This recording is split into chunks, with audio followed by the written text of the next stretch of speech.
¿Sabías que la serie Stranger Things está basada en un hecho real? Hace 45 años, la Agencia Central de Inteligencia de Estados Unidos, la CIA, fue forzada a publicar documentos que confirmaron lo que algunos ya sospechaban.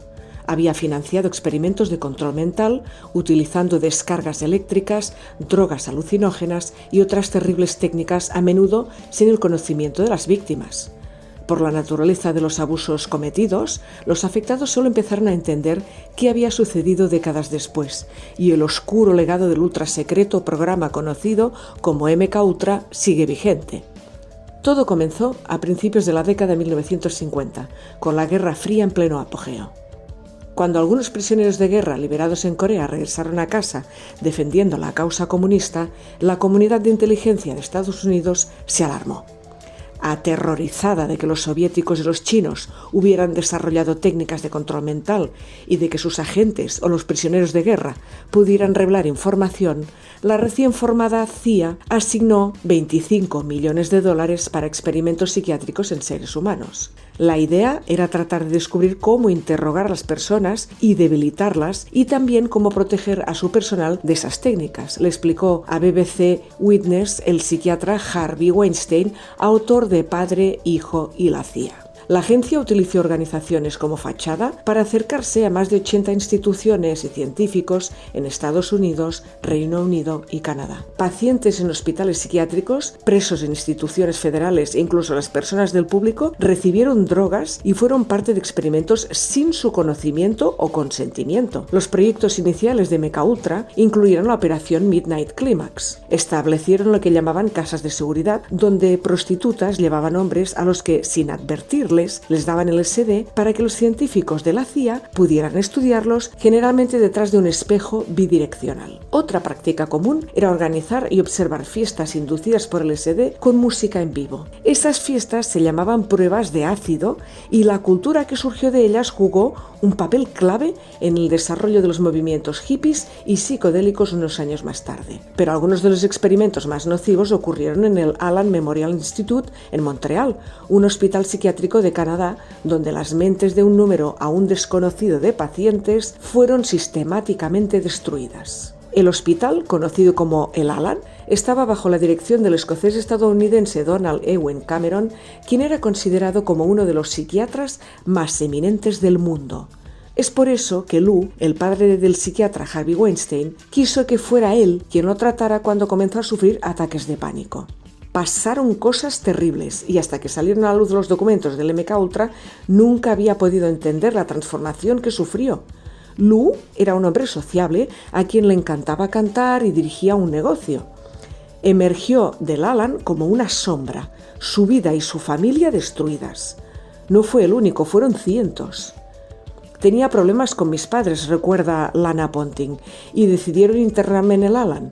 No tenían idea de lo que pasaba allí. Yo tenía 16 años. Cuando mi familia volvió a recogerme, parecía un zombi. Ni siquiera sabía quiénes eran.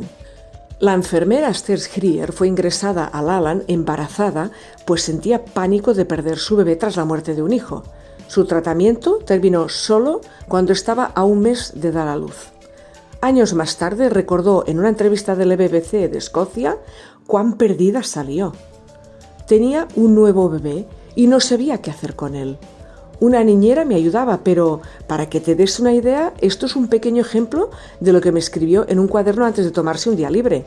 Cuando escuches llorar al bebé, ve a la habitación, recoge al bebé y explica paso a paso cómo alimentarlo. Fue muy aterrador. La CIA se había acercado a Cameron 3 años después de lanzar MKUltra, a través de la Sociedad para la Investigación de la Ecología Humana, una de sus organizaciones fachada a través de la cual canalizaban dinero. Lo alentó a solicitar una subvención, y desde enero de 1957 hasta septiembre de 1960, la agencia le entregó al psiquiatra $60.000, equivalente a unos 600.000 en la actualidad. Cameron era un destacado defensor de un nuevo enfoque científico del cerebro, según el cual la mente era como una computadora que se podía reprogramar borrando memorias y reconstruyendo la psique por completo. Para ello había que reducir a los pacientes a un estado psicológico infantil en el que los médicos podían aprovechar la vulnerabilidad cognitiva de la persona. Al empezar de cero, se podía reestructurar la mente y plantar ideas en la memoria de un individuo sin que éste se diera cuenta de que no eran originales.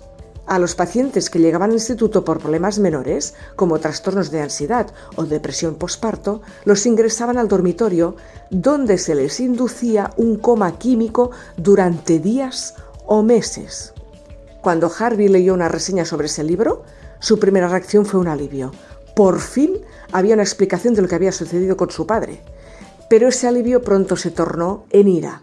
Rabia contra el médico que había llevado esa ignominia en la Alan. Rabia contra la CIA por experimentar con personas sin su consentimiento. Fue un sentimiento de furia profunda y sobre todo después de las leyes de Nuremberg de 1946. Y es que, disonantemente, Cameron había sido uno de los psiquiatras invitados a evaluar a los acusados nazis en los juicios de Nuremberg, donde se declaró por primera vez el Código de Nuremberg para la ética de la investigación en experimentación humana. En el juicio de médicos de los juicios de Nuremberg, los doctores nazis fueron condenados por realizar experimentos médicos sin el consentimiento de los sujetos. Harvey tenía 12 años cuando Lou entró por primera vez en el Allen Memorial Institute, pero ese chico, que luego se convertiría en psiquiatra, terminó perdiendo a su padre. Ese hombre dinámico salió como un vegetal. Tenía un síndrome cerebral orgánico severo.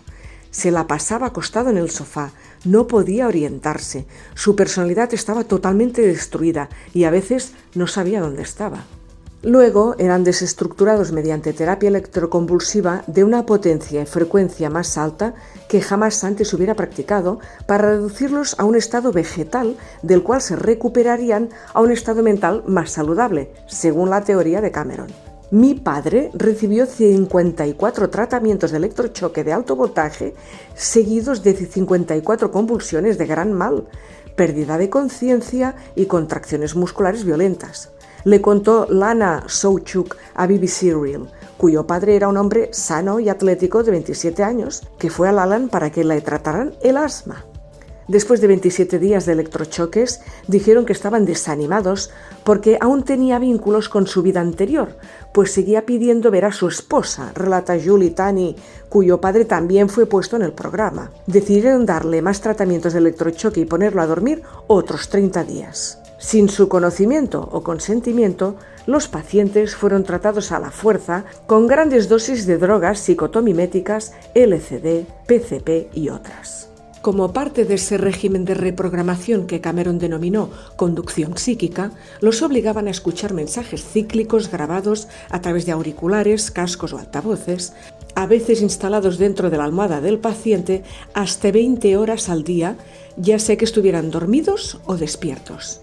Algunos eran negativos, como "mi madre me odia", otros daban instrucciones, "debes portarte mejor", y los registros muestran que los repetían hasta 500.000 de veces por sesión. La investigación de Cameron también involucró privación sensorial extrema, suficiente, dijo el psiquiatra Harvey Weinstein, para provocar psicosis en cualquiera. Mi padre estaba en una especie de celda con sus manos cubiertas para que no pudiera sentir nada, en la oscuridad para que no pudiera ver nada y con un ruido constante por lo que no podía escuchar nada.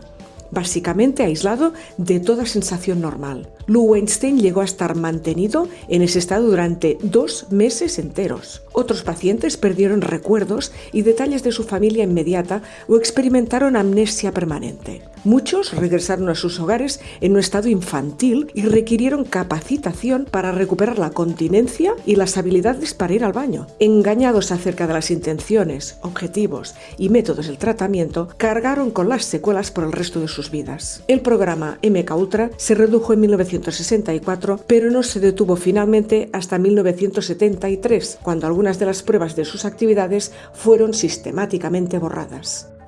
Todo fue descubierto gracias a un periodista llamado John Marks, quien escribió el primer libro en 1979 sobre el programa llamado En busca del candidato de Manchuria, la CIA y el control mental, dice el historiador Tom O'Neill.